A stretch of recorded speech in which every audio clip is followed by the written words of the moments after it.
어둠 속에서 온 경고. 1993년 4월의 어느 비 내리는 밤. 천둥 번개가 요란하게 울려 퍼지는 들판 위에서 농부 조 씨는 무거운 발걸음으로 논두렁을 걷고 있었다. 비는 끝도 없이 쏟아지고 그의 등 뒤에는 거센 바람뿐이었다.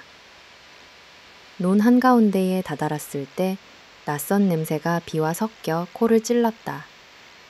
처음에는 가축의 사체가 썩는 냄새라고 생각했지만 발밑 진흙에서 이상하게 돌출된 무언가가 조 씨의 시선을 붙들었다. 조심스럽게 다가간 그는 갑자기 손전등의 불빛 아래에서 하얗게 드러난 손가락과 얽힌 머리카락을 목격했다. 설마. 순간 몸서리가 쳐졌다. 땀인지 빗물인지 모를 액체가 등을 타고 흘러내렸다. 그는 무릎이 풀려 그 자리에 주저앉았다. 죽음의 냄새, 식은땀, 허공을 가르는 번개. 조 씨의 배는 숨이 막힐 듯 조여들었다. 떨리는 손으로 흙을 덮어내자 겁에 질린 인간의 얼굴이 드러났다. 입은 크게 벌려 있었고 혀는 튀어나와 있었으며 유리알같이 커진 눈은 밤하늘 한 곳을 응시하고 있었다. 조 씨는 비명을 질렀지만 번개와 천둥 소리에 묻혀 마을 사람들은 들을 수 없었다. 그의 숨결은 거칠고 가슴 깊숙이 새카만 두려움이 일었다. 저 멀리서 도깨비불처럼 빛이 깜빡이는 시골길. 검은 우산을 든 그림자들이 천천히 들판 쪽으로 다가왔다. 곧 동네 사람들이 호기심에 모여들었지만 조 씨는 몸을 떨며 물러서기만 했다. 사람들은 제각기 속삭였다. 여기서 무슨 일이. 어떤 이는 두 손으로 입을 가렸고 다른 이는 두려움에 굳어버렸다. 살인자가 나타난 걸까? 이 불길한 추측이 입에서 입으로 퍼졌다. 곧 경찰차의 사이렌 소리가 밤공기를 갈랐다. 붉은 불빛이 들판을 핏빛으로 물들였다. 경찰은 현장을 통제했지만 이미 어지럽혀진 논, 발자국과 도장 깨진 수사 현장은 시작부터 난관이었다. 시신의 몸에는 싸움 끝에 남겨진 흔적이 가득했다. 부러진 손톱 조각, 자국이 남은 목덜미, 흙투성이로 얼룩진 옷, 의문의 털실 글자가 허접하게 수놓아진 주머니, 리아추, 이하군, 이란 이름. 이것이 유일한 단서였다. 부검호는 외마디 소리로 말했다. 목이 졸려 사망. 사후 12시간 이상. 가까이 있던 경찰은 표정을 굳혔다. 시신의 눈은 마치 마지막까지 무언가를 원망하는 듯 극도의 공포를 머금고 있었다. 어두운 논 앞에서 그 기묘한 시선이 모두를 얼어붙게 만들었다. 조 씨는 그날 밤 죽을 때까지 잊지 못할 악몽을 꿨다. 땅속에서 어딘가로 계속 손이 뻗어나오는 꿈이었다. 얼굴 없는 시체 새벽이 밝아오기도 전 경찰차 사이렌 소리가 들판을 가르며 들이닥쳤다. 차갑고 축축한 안개가 논 위를 덮고 현장에는 이미 수십 명의 호기심 많은 마을 사람들이 검은 그림자처럼 모여들었다. 형사 강은 비에 젖은 흙길을 밟으며 심장이 불안하게 뛰는 것을 느꼈다. 그는 현장 한가운데 빗물 웅덩이 옆에 덩그러니 놓인 시체를 바라보았다. 시신은 무참하게 팔다리가 꼬여 있었고 흙덩이와 풀뿌리가 머리카락에 엉겨 있었다. 형사는 한 걸음 한 걸음 조심스럽게 다가갔다. 이미 차량 헤드라이트와 플래시들의 불빛이 어둠을 찢고 시체를 적나라하게 드러냈다. 목에는 사투의 흔적이 고스란히 남아 있었다. 검붉은 멍자국과 피멍 박힌 자국들. 손톱 밑에는 진흙과 무엇인가를 긁은 자투리 살점. 옷은 이미 반쯤 찢겨나가 있었고 싸늘하게 식은 사체에는 모르는 이의 악몽이 새겨져 있었다. 덜덜 떠는 마을 부녀자 한 명이 아픔을 참지 못하고 토악질을 했고 아이는 눈을 질끈 감고 엄마 품으로 파고들었다. 그러나 대다수 남자들은 충격에 빠진 채 말을 잇지 못했다. 누가 이런 짓을... 한 노인은 치마꼬리를 꼭 움켜쥐며 흐느꼈다. 법의관이 이마에 땀을 닦으며 조용히 말했다. 시신 발견 당시 이미 사후 경직이 시작됐습니다. 사인은 경부 압박질식, 목을 졸라 숨을 끊었어요. 그의 목소리는 밤보다 더 무거웠다. 게다가 성폭행. 증거가 분명합니다. 가해자는 분명 인육을 즐겼을지도 몰라요. 형사의 두 눈이 불안하게 흔들렸다. 그는 조용히 주위를 살폈다. 바로 그때 치명적 단서 하나가 법의관의 손에 잡혔다. 시체의 가슴 쪽 낡은 밑돌이 흙이 묻었는데 거기에 또렷하게 손수 수놓은 이름이 있었다. 리하군. 직접 쓴 이름인가 아니면 살인마가 남긴 흔적인가? 강 형사는 생각했다. 수사관들은 또 다른 단서를 찾아 주변에 샅샅이 뒤졌다. 논 위에는 여러 개의 뒤엉킨 발자국, 어설픈 발도장, 한쪽 신발 자국이 비정상적으로 짧고 두툼했다. 이상한 발걸음. 혹시 범인이 다리를 절뚝거릴지도 몰라요. 더 소름 끼치는 건 진흙밭에 길게 긁힌 흔적이 있다는 점. 형사들이 밤새도록 피해자의 신원을 대조하고 부모 형제를 찾으려 했지만 정의의 신랍 같은 빛은 오히려 점점 어둠에 삼켜졌다. 부검 결과 피해자는 20대의 중후반의 여성, 손과 팔, 얼굴에 저항의 흔적이 역력했다. 강 형사는 한밤중에도 사무실 전등을 밝히고 피해자의 노란빛 투명 사진을 들여다보았다. 그녀의 눈동자는 죽음 이후에도 두려움과 원망이 섞여 있었다. 이 범인은 누구일까? 다음 희생자는 또 누가 될까? 그때부터 마을엔 악몽 같은 소문이 돌았다. 밤마다 빈논에 여자의 흐느낌이 들린다. 누군가 시체 앞에 또 다른 무언가를 묻은 것 같다. 아이들은 어머니의 품에 꼭 안겨자야만 했고 들판은 그날 이후 유령의 땅이 되었다. 한밤중 형사는 무심결에 창밖을 내다보았다. 길 한가운데 누군가 머리를 늘어뜨린 채 흐느적거리며 사라졌다. 살인자는 아직 바로 저 그림자 속에 숨어 있을지 모른다. 형사는 식은땀을 훔치며 어둠 너머에서 들려오는 왠지 모를 목소리를 듣는 듯했다. 새벽 안개의 판결. 비가 내린 지 사흘째. 마을 전체는 불규칙한 안개와 미묘한 공포에 휩싸여 있었다. 밤이면 이슬이 내려 골목마다 괴이한 그림자를 드리웠고 아침에 일어난 이들은 조금씩 더 말수가 줄어들었다. 누구든 이 보이지 않는 죽음의 손길이 언제 자신이나 가족에게 다가올지 몰라 숨을 죽이고 살아가는 나날이었다. 경찰서 안은 연일 초미상이었다.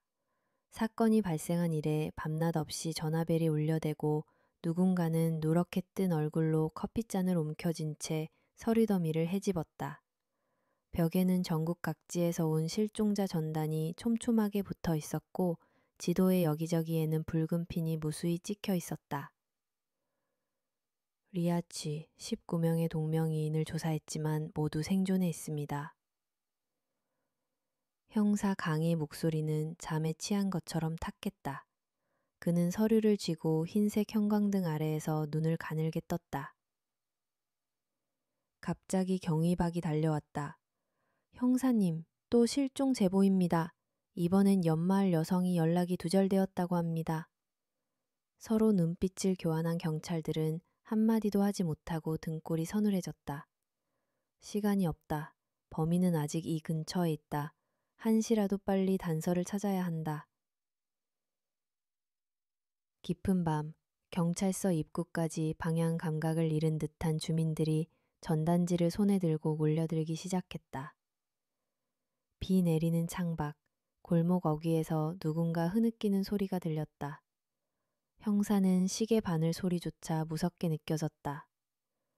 경찰은 피해자 가족을 일일이 만나며 울음 섞인 목소리를 짓눌렀다. 피해자 가족 중 어떤 이는 딸이 남은 가족 숫자까지 세어보더니 불길하다고 했다. 또 어떤 이는 몽환에 절은 얼굴로 밤마다 검은 눈이 집 앞 문턱을 넘는다고 말했다. 수사팀은 연이어 실종자 수를 전산으로 재확인했고 더 넓은 범위를 뒤지기 시작했다. 하지만 단서는 늘 한 발 늦게 사라졌다. 숲의 전단을 본다는 제보는 계속 들어왔으나 정작 결정적인 단서는 전무했다. 마을에서는 기이한 소문도 걷잡을 수 없이 번져나갔다.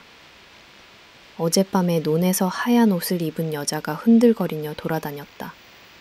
깊은 밤중에 개가 갑자기 미친 듯 짖어대더니 이불 아래로 누군가 발을 붙잡고 끌어내리는 꿈을 꾸었다. 우울과 공포가 섞인 눈빛. 방송국 카메라는 연일 경찰서를 비췄고 전국에서 전화가 빗발쳤다. 벌써 4번째야. 이건 단순 사고가 아니야. 이대로면 또 누군가. 이윽고 경찰들은 가족이나 친척을 찾는다고 접근하는 의심스러운 행색의 남성에 대해서 집중 조사하기 시작했다. 범인은 움직이고 있다. 그는 우리가 언제 포기할지, 누가 먼저 무너질지 지켜보고 있을지도 몰라. 강 형사는 혼잣말했다. 그날 새벽, 경찰서 창밖에서 한 마리 검은 까마귀가 날개짓댔다. 바람에 덜컥거리는 문틈 사이로 누군가 낮고 신 목소리로 속삭이는 듯했다. 이 도시의 안개는 피로 물든 죄악을 감춘다. 하지만 그 그림자는 반드시 누군가를 노린다. 심장이 쿵쿵 뛰었다. 희미한 불빛 속에서 냉혹한 범인의 눈이 바로 등 뒤에 있는 듯한 착각이 들었다. 안개가 더 짙게 내려앉으며 이제 모두가 기다릴 뿐이었다. 다음 판결은 누구에게 떨어질 것인가? 피로 물든 들판. 8월의 열기가 채 식지 않은 늦은 저녁, 도로를 달리던 트럭 운전수는 갈증에 목이 말라 도로 옆 옥수수 밭에 잠깐 들렀다. 어둠이 점점 농도를 더해가고 옥수수 잎사귀 사이로 불빛이 깜빡였다.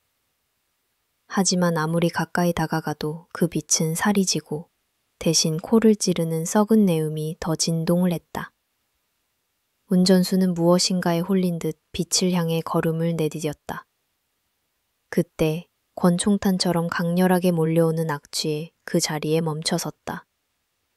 이건 짐승이 썩는 냄새 정도가 아닌데. 비에 젖어 진흙이 발목까지 묻었음에도 불구하고 운전수는 용기를 내어 옥수수 사이를 헤집었다.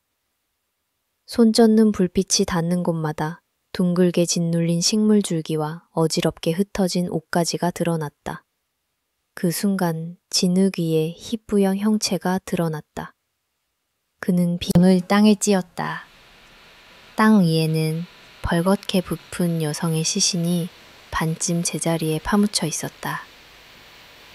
적나라하게 드러난 살갗, 반쯤 벗겨진 피범벅 옷, 그리고 그 옆엔 작은 여행 가방이 덩그러니 놓여 있었다. 경찰이 긴급 출동했을 때 이미 들판에는 각종 소문을 들은 사람들이 몰려들어 귀신 이야기와 비명을 섞어가며 웅성거렸다. 형사 강은 현장에 도착하자마자 거친 숨을 몰아쉬었다. 시신 주위는 진흙투성이에 곳곳에는 발자국과 짓밟혀 으깨진 옥수수 줄기가 뒤엉켜 있었다. 현장에는 성인이 남긴 발자국과 더불어 기이하게도 어린아이의 작은 신발 자국이 진흙 바닥에 선명하게 찍혀 있었다. 여기 아이가 있었다고요? 현장 담당 형사가 소리쳤다. 깨진 손목시계, 찢어진 머리끈, 그리고 어린아이 물건이 들어있는 작은 가방이 현장 주변에서 잇따라 발견됐다. 그 순간 들판을 훑고 있던 수사관이 비명을 질렀다. 여기 더 있습니다. 진흙 밑에. 숨죽인 채 피해자 주위에서 살인마의 흔적을 뒤지던 경찰들은 나뭇가지에 걸린 피 묻은 손수건, 그리고 울퉁불퉁한 자국이 남은 밧줄 조각도 발견했다. 형사 강의 머릿속은 새하얘졌다. 엄마와 아이, 둘이 함께였던 건가? 그렇다면 그 아이는 어디에? 사체의 상태는 더욱 참혹했다.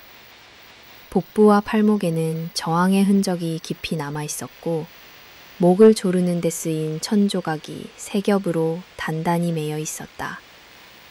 바로 옆 옷자락 아래에는 갓 빠진 듯한 이가 박혀 있었다. 다리 부위에는 어린 손자국이 남아 있었다. 이 폭우 속에서 범인은 굳이 이들을 밀밭 끝자락까지 끌고 와 잔혹하게 모든 증거를 남기듯 처형을 감행한 것처럼 보였다. 수색 중 한 경찰은 빗물에 젖은 밀밭 바닥에서 큰 자루를 발견했다. 안에는 아이의 신발과 빨간 털실 모자가 들어있었다. 강 형사는 순간 숨이 막힐 지경이었다. 아이는 아직 살아있는 건가?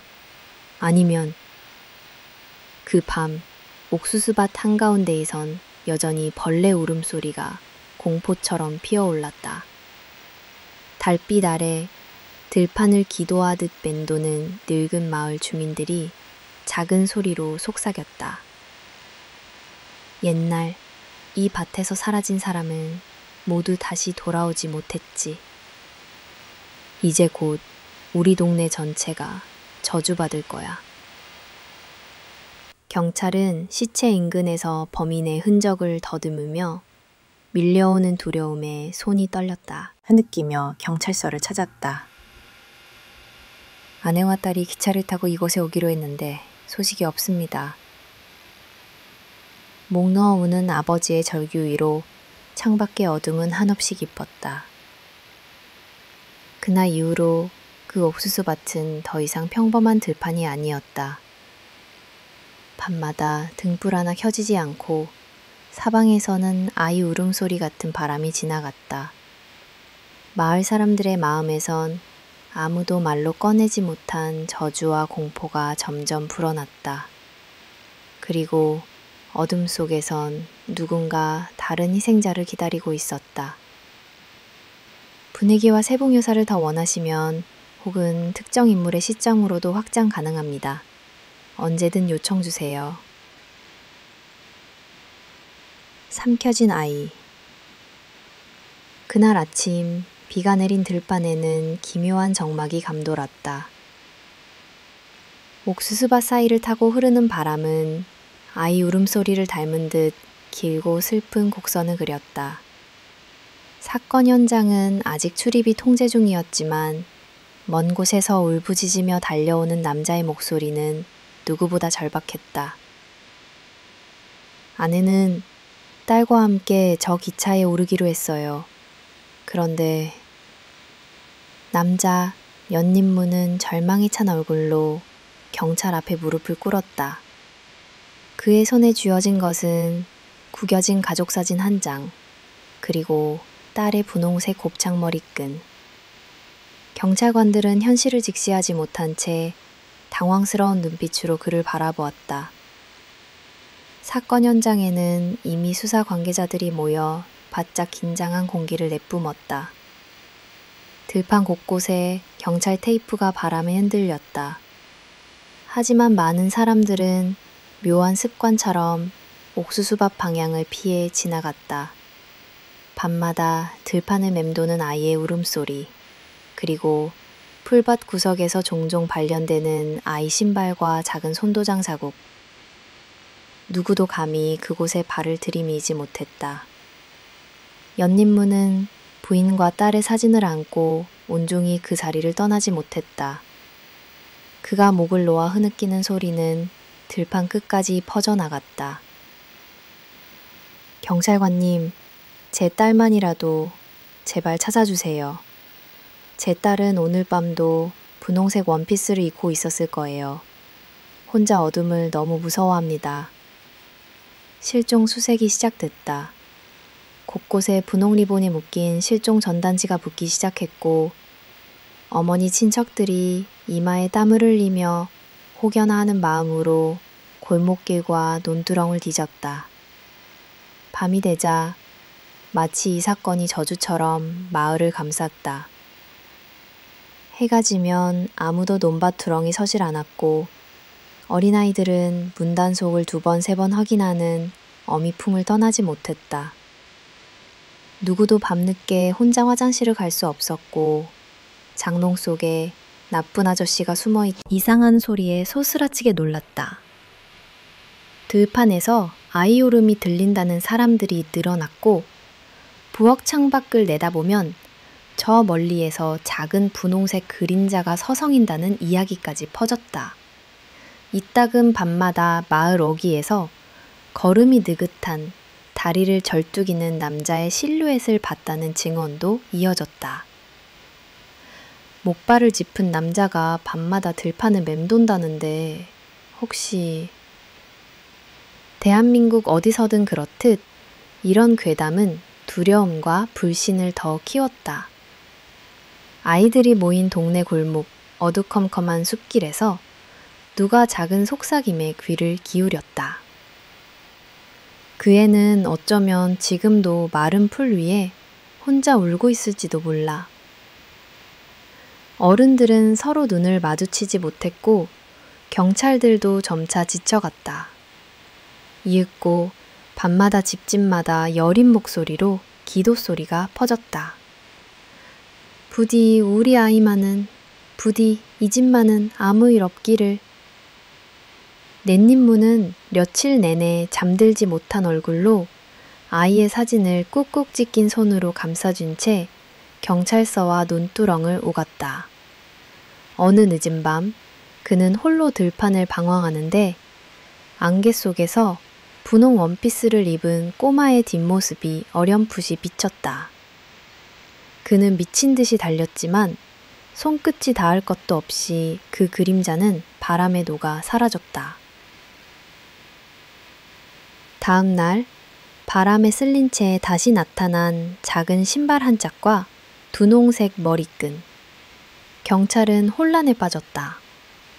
범인은 아이를 산채로 데리고 있었던 걸까?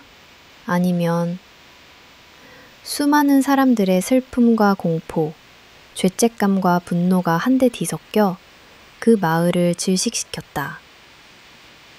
밤이면 들판에 낯선 그림자가 맴돌았고 늙은이들은 문을 꼭 잠근 채 떨며 잠을 청했다. 아무도 그 들판을 다시 평범하게 오가지 못했다. 그리고 바람 끝에 들려온 또 다른 아이의 울음. 사람들은 고개를 떨구고 속삭였다.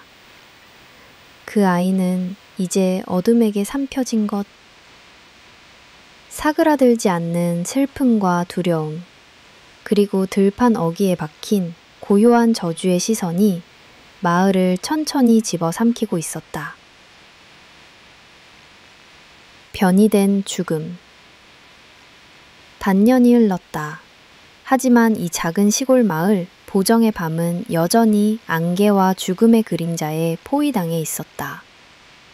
이상하게도 그해 유독 비가 많이 내리고 들길은 습기 어린 어둠과 썩은 풀 냄새로 가득 찼다. 한밤이면 방마다 전등을 켜도 모퉁이에 검은 그림자가 진하게 앉아 있었다. 갑자기 마을 근처 야산에서 모자라 인적 드문 갈대밭과 논두렁 사이 오래된 도로변까지 이어졌다. 비닐에 대충 쌓인 시신, 천조각에 감긴 얼굴, 때로는 손이나 발이 흙 밖으로 삐져나온 채 힘없이 누워 있었다. 지나가던 농민들은 악몽 같던 날처럼 그 모습에 얼어붙어 한동안 입을 다물지 못했다. 경찰은 연달아 범죄 현장으로 달려갔다. 시신들을 살펴본 법의관은 매번 끙끙거리며 고개를 저었다. 모두 목을 졸라 살해됐어요. 목과 손목, 발목에는 깊은 자국이 있고 죽음 전 격렬하게 저항한 흔적이 남아 있습니다. 무엇보다 소름 끼치는 건 흩어진 시신마다 붙어 있는 공통적인 상흔들, 즉, 특이하게도 발목과 손목에 누군가 일부러 표시하듯 남긴 자국이었다. 그것은 마치 내가 이들을 죽였다. 나는 범인의 도발처럼 느껴졌다. 이놈은 일부러 흔적을 남기는 것 같아요. 경찰을 조롱이라도 하듯이. 형사 강은 분노와 공포에 사로잡혀 밤새도록 증거 사진을 들여다보았다. 새벽. 외마디 곡성이 마을에 퍼질 때면 모든 사람들은 머리끝까지 이불을 끌어올리며 떨었다. 죽음의 소문은 순식간에 번졌다. 누가 죽었는지 모를 불안감. 오늘 밤 또 누가 사라질지 모른다는 예감. 아낙네들은 아이 손을 꼭 잡고 다녔고 남자들은 밤 순찰을 돌며 서로의 불안한 눈빛을 확인했다. 그러던 어느 날 밤, 한 농부가 손전등을 들고 논두렁을 살피다 칠흑 어둠 속에서 낯선 무언가를 밟았다. 그것은 이미 한동안 방치된 여성의 시체였다. 옷은 아무렇게나 벗겨진 채였고 입에는 보랏빛 거품이 맺혀 있었다. 무릎은 흙투성이, 손바닥에는 깊게 패인 흠집, 그리고 발등에는 누군가 찍어 놓은 것처럼 선명한 붉은 자국. 시신 옆에는 낯선 밧줄 한 가닥, 마치 부러진 끈이 땅 위를 감고 있었다. 공포는 변이가 되어 사람들의 꿈속까지 침투했다. 잠든 아이들이 밤마다 비명을 질러 깨어났고 노인들은 이 마을에 악기가 산다며 옛 이야기를 시작했다. 누군가는 분명히 말했다. 이건 인간이 저지를 수 있는 일이 아니야. 더 이상 타인의 불행이라 생각하지 않았다. 오늘 밤 우리 집 차례일 수도 있다. 이 공포에 드리운 장막 너머 아직 누구도 도망칠 수 없었다. 이제는 어둠이 내리면 마을 전체가 오싹한 기척에 뒤덮였다. 밤하늘을 가르는 소나기와 천둥, 검게 일렁이는 들판의 그림자, 아무도 잠들 수 없는 진짜 악몽이 시작되고 있었다. 잠들지 않는 마을 밤의 그림자가 보정 마을 전체를 뒤덮은 지 오래였다. 더 이상 가로등이 밤새도록 켜져 있는 풍경은 사라졌다. 이제 가로등은 자정쯤 꺼지고 일찍 지는 불빛 아래 어둠은 점점 진해져만 갔다. 사람들은 해가 지기 전부터 서둘러 문을 닫고 기다란 나무장대를 이중으로 문고리에 걸었다. 마치 무엇인가가 밤길을 어슬렁거리며 돌아다닐까봐 두려워하는 듯했다. 집집마다 창문에 두꺼운 커튼을 치고 아이들을 몸 가까이에 붙잡던 어머니들의 숨소리조차 조심스러워졌다. 마을을 순찰하는 경찰차의 파란 불빛과 사이렌 소리가 조용한 골목마다 차오르며 한밤중이면 어른아이 할 것 없이 모두 내기로 그 소리를 따라 움직였다. 경찰들은 밤새도록 마을을 빙빙 돌았으나 어쩐지 그 불빛조차도 죽음의 그림자 앞에 무력하게 보였다. 최근 며칠 사이 휴대폰에는 보정에 오지 말라는 경고 문자가 돌기 시작했다. 마을 어귀엔 지금도 악마가 숨어 있어요. 이곳은 안전하지 않아요. 밤엔 절대 혼자 다니지 마세요. 누군가 이 경고문들을 캡처해 전국 포털 사이트에 올리자 뉴스 카메라며 라디오, 신문 특파원마저 몰려들기 시작했다. 그러나 외부인은 외부인일 뿐 마을 내부의 공포는 글자로, 목소리로, 결코 다 담아낼 수 없었다. 늙은이들은 깊은 한숨을 쉬었고 젊은 부부는 서로를 의심했다. 저 사람, 저 남자 혹시... 근거 없는 불신이 이웃과 이웃 사이를 갈랐다. 마을 여성들은 더 이상 혼자 기찻길이나 논둑을 걷지 않았다. 주민들은 들고 있던 낡은 마체트, 무딘 날 도구를 껴안고 자꾸만 보는 이의 등골을 서늘하게 만드는 미끌한 인기척이었다. 침묵 속에서 각 집에서 터지는 울음소리.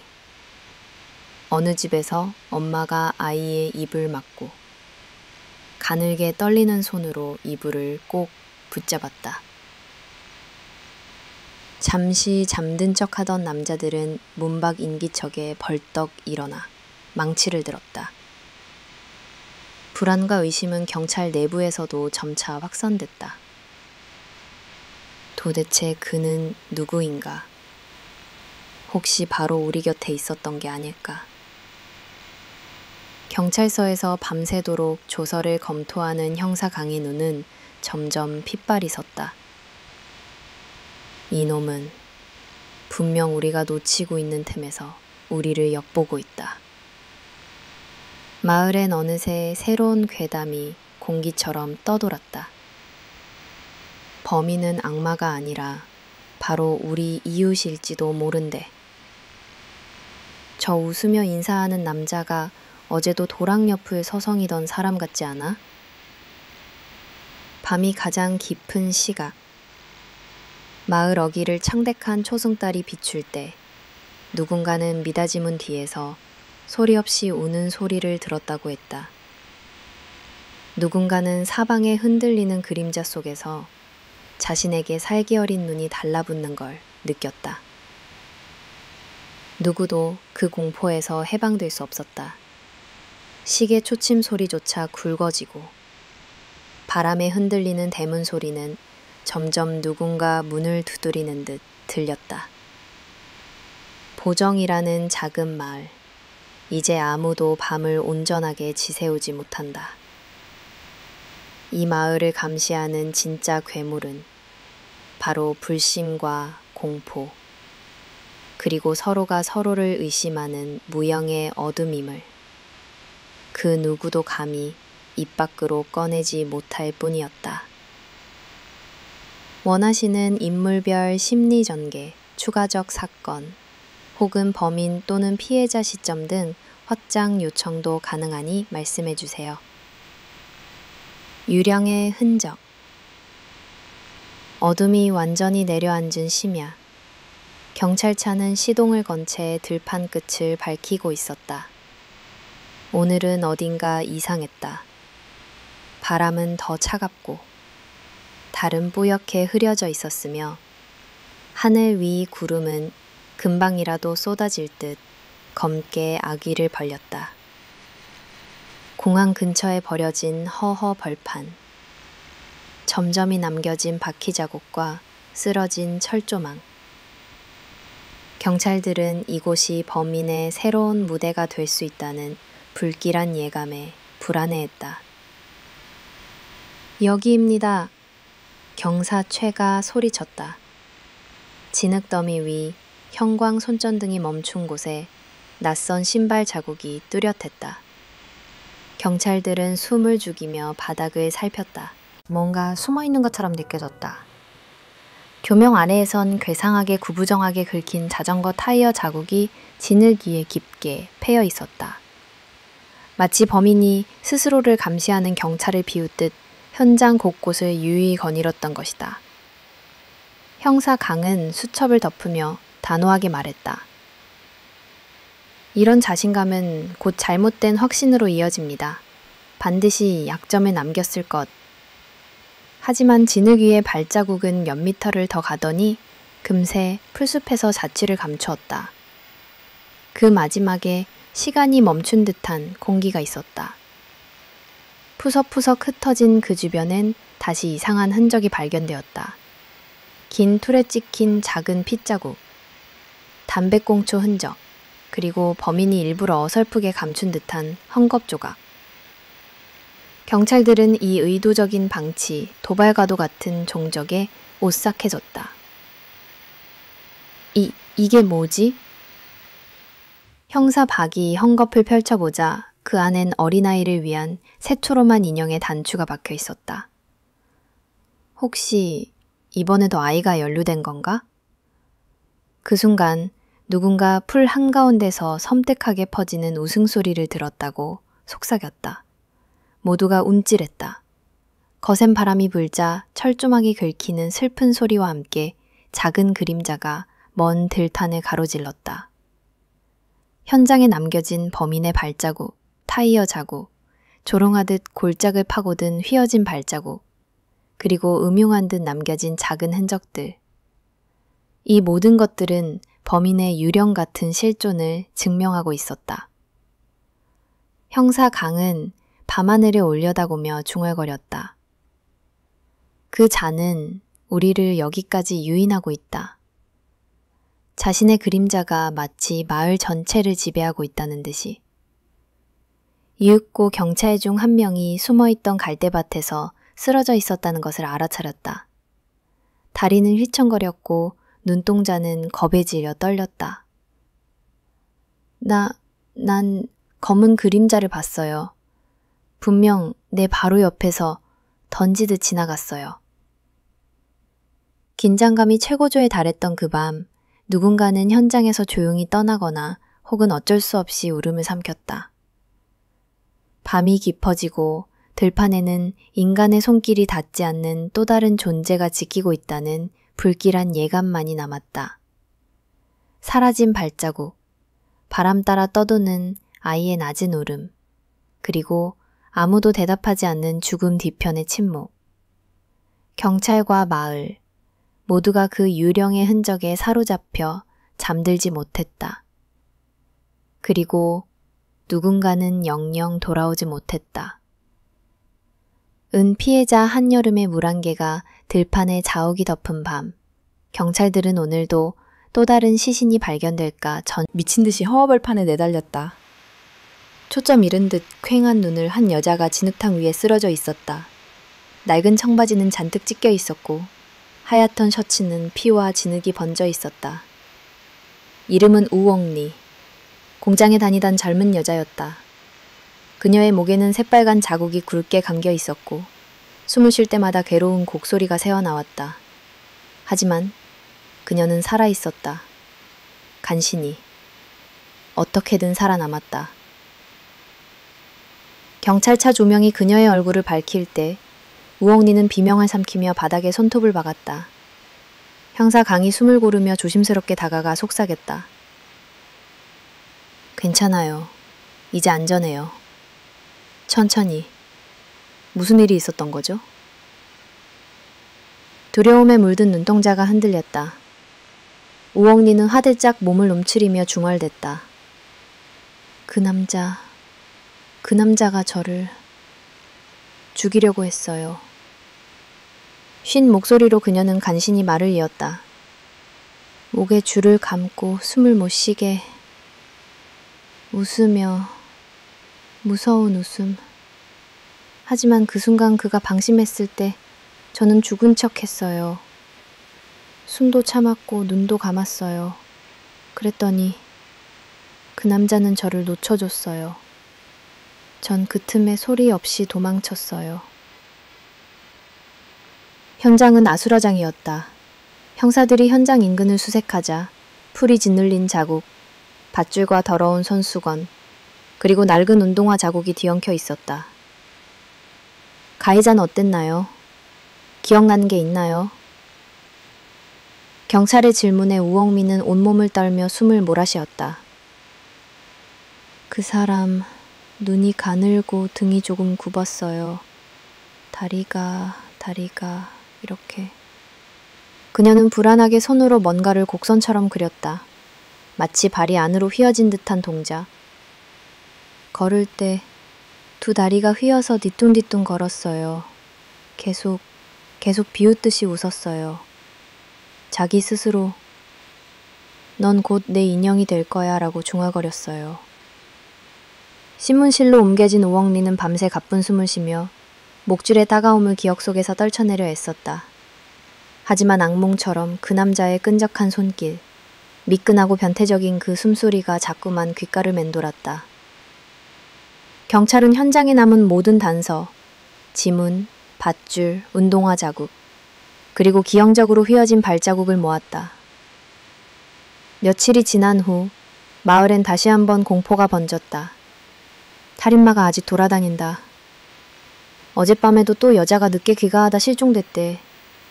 이젠 다들 미쳐가고 있는 거 아니야? 환영이 들리지 않아? 우엉니는 마을 외곽의 친척집에 머물며 밤이면 불을 끄지 못하고 청각 입술을 깨물며 자신이 여전히 살아있음을 확인했다. 살아남은 것은 축복이 아니라 더 깊은 지옥이었다. 그녀의 무의식 속엔 차갑고 축축한 들판의 흙냄새, 밤하늘에 흩어지는 악마의 웃음, 그리고 자신이 결코 끝까지 도망칠 수 없으리라는 절망만이 또렷했다. 그리하여 마을에 사는 모든 여성들은 밤마다 그녀의 이름을 속삭이며 문단속을 한 번 더 했다. 아무도 모르게, 누구도 믿지 못하는 사이에 그림자 속 그 남자는 언제나 바로 등 뒤에 있었다. 악마의 자백. 1993년 11월 3일. 뿌연 새벽 안개를 뚫고 경찰서 앞에 검은색 밴이 멈춰 섰다. 문이 열릴 때마다 차가운 바람과 함께 섬뜩한 정적이 쏟아졌다. 차에서 내린 사람은 양손이 수갑에 결박된 채 누군가의 증오가 온몸을 두르고 있었다. 그 자가 바로 수개월간 마을을 공포에 몰아넣은 연쇄 살인마 노건신. 경찰서 복도는 바짝 긴장한 상태였다. 형사들과 수사관들은 피로와 분노, 기대와 혐오가 섞인 눈빛으로 그를 지켜보았다. 그는 자신의 손가락에 남은 검붉은 상처를 바라보며 담담하게 고개를 들었다. 나는 내가 뭘 했는지 알아요. 피냄새. 아직도 내 손에 남아있잖아. 수사실, 형사 강이 조용히 입을 열었다. 노건신. 다 끝났어. 다 들통났어. 이제 진실만 말해. 노건신은 반쯤 부러진 손톱을 탁자에 부딪히며 헛웃음을 흘렸다. 그의 눈동자엔 후회의 그림자도 공포도 없었다.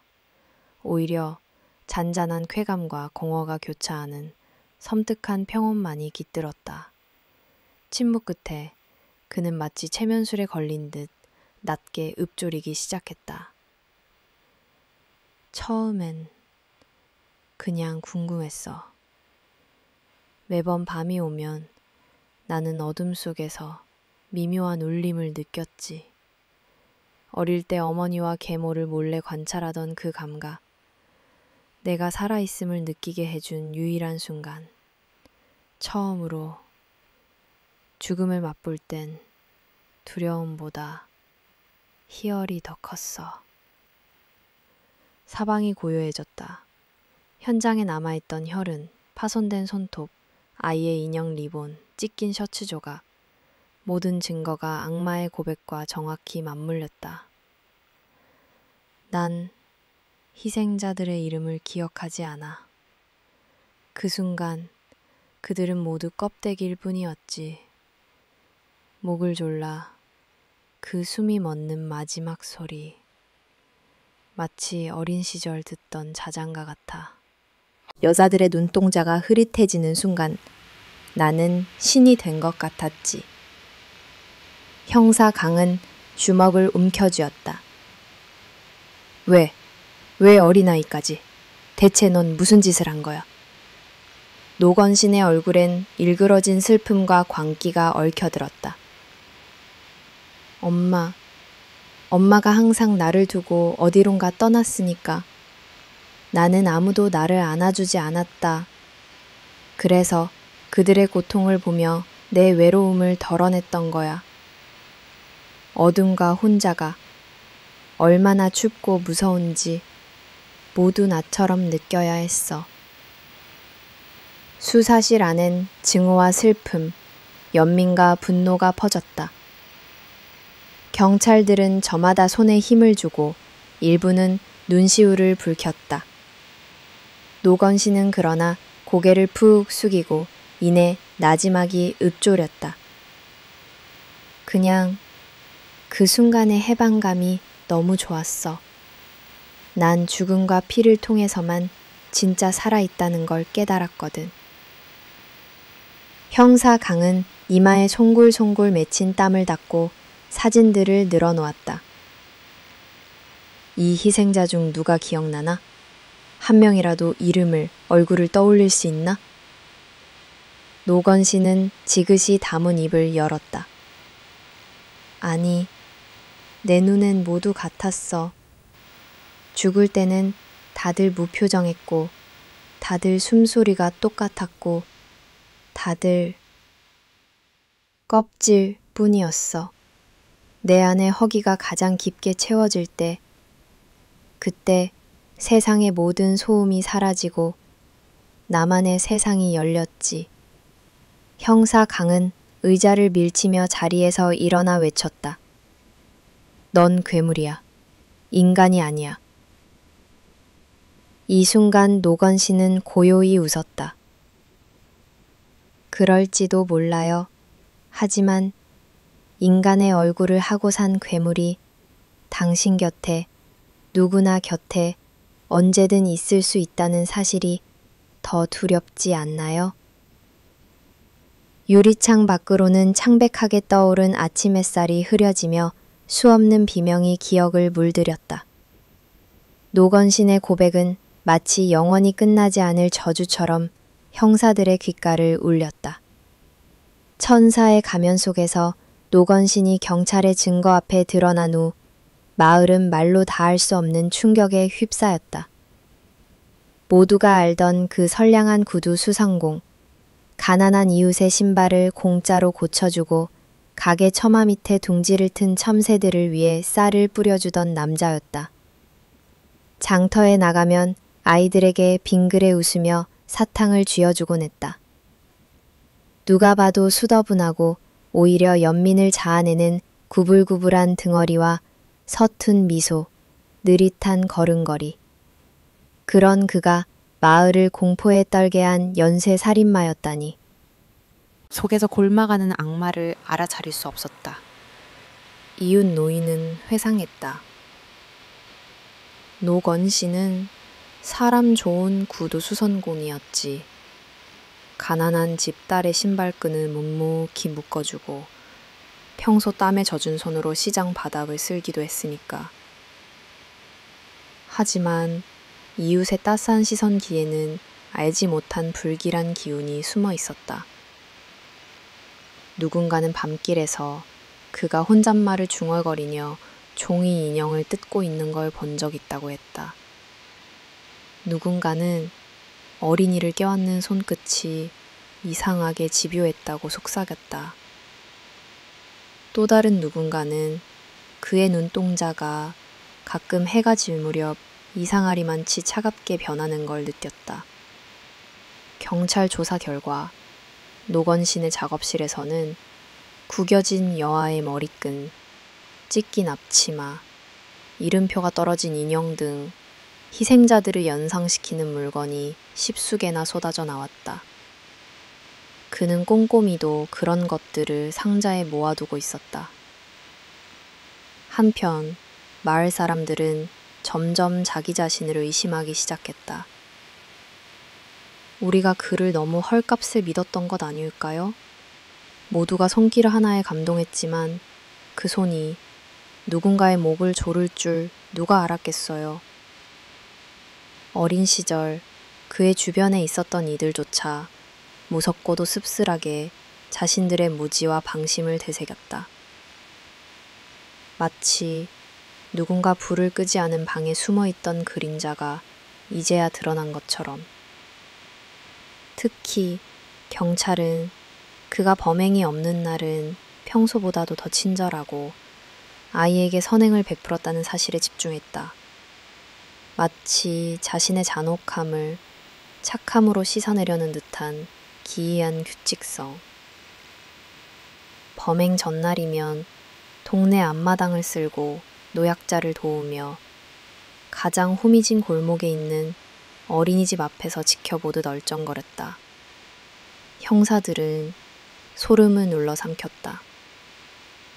진짜 괴물은 언제나 우리 곁에서 평범한 얼굴을 하고 있다. 결국 노건 씨는 끝없이 자신을 미화했다. 나는 그저 아무도 챙겨주지 않는 아픈 이웃을 도왔을 뿐이에요. 나는 남보다 더 외로웠을 뿐. 이 세상에서 외면받지 않기 위해 천사의 가면을 썼죠. 그러나 그의 천사 같은 행보와 경찰 기록 속 핏빛 진실 사이에는 넘을 수 없는 심연이 있었다. 밤마다 아이들은 그가 길 모퉁이에 서서 자신들을 기다리는 꿈을 꾸고 어른들은 자책과 불신, 그리고 그와 나눴던 한때의 상냥함을 떠올리며 몸서리쳤다. 혹시 다음 괴물도 우리 이웃이 너무 착하고 모범적 숨을 죽인 듯한 1994년 12월의 새벽. 보정마을은 깊은 안개와 음울한 침묵에 휩싸였다. 누구도 창문을 열지 않았고 골목 어귀엔 작은 종소리만 메아리쳤다. 이날은 악몽과도 같았던 긴 그림자의 끝이자 마을 모두가 기다린 심판의 날이었다.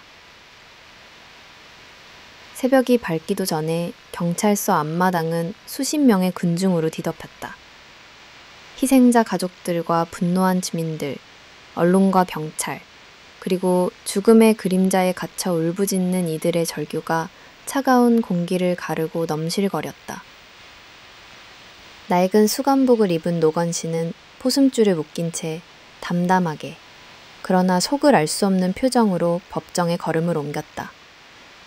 그의 눈빛은 어딘가 서글프면서도 끝내 모든 죄와 증오를 용인하는 듯한 차디찬 미소가 번져 있었다. 재판정은 숨막히는 긴장감으로 텅 비어 있었다.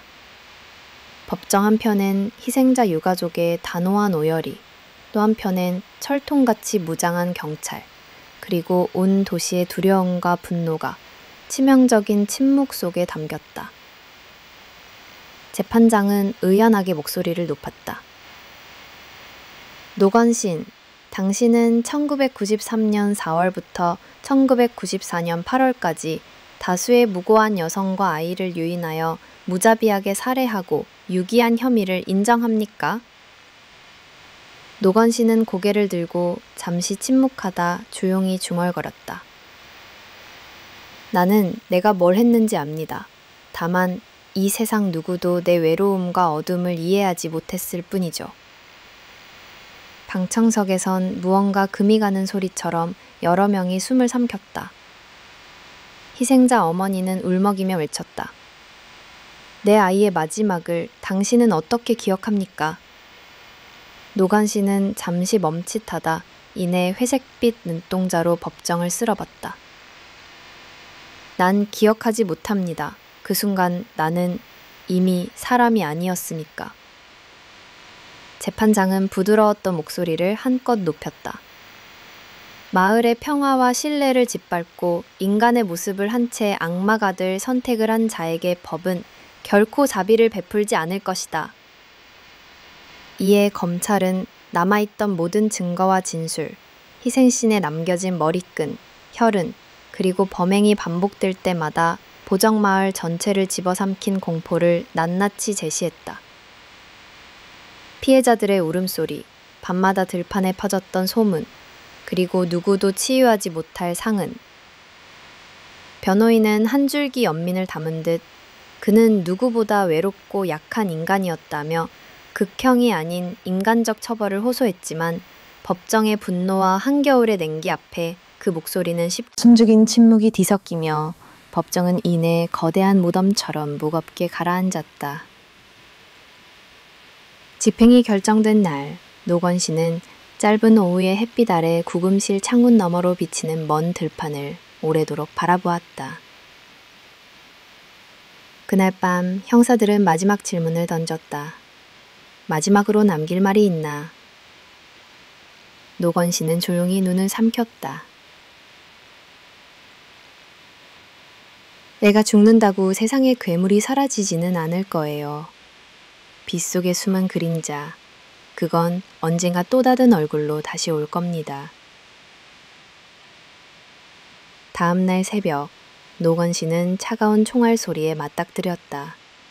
법정의 마지막 불빛이 꺼지는 순간 그의 미소와 침묵, 그리고 피 묻은 고백은 보정마을의 심장 한가운데에 깊이 새겨졌다. 그러나 사람들은 아무도 밤마다 들판 저편에서 아지랑이처럼 피어오르던 죽음의 냄새와 치유되지 않는 트라우마에서 온전히 해방될 수 없었다. 마을은 아이가 우는 소리, 바람에 흔들리는 낡은 문짝 소리만으로도 심장이 철렁거렸고 창밖에 서성이는 그림자에 혹시 또 다른 악마가 오는 건 아닐까 공포에 밤을 새웠다. 노건신의 그 최후의 순간이 곧 마을 모두를 향한 끝나지 않은 경고장이 되었으니 아직도 괴물은 누군가의 평범한 얼굴로 어둠 저편에서 미소 짓고 있을지 모른다.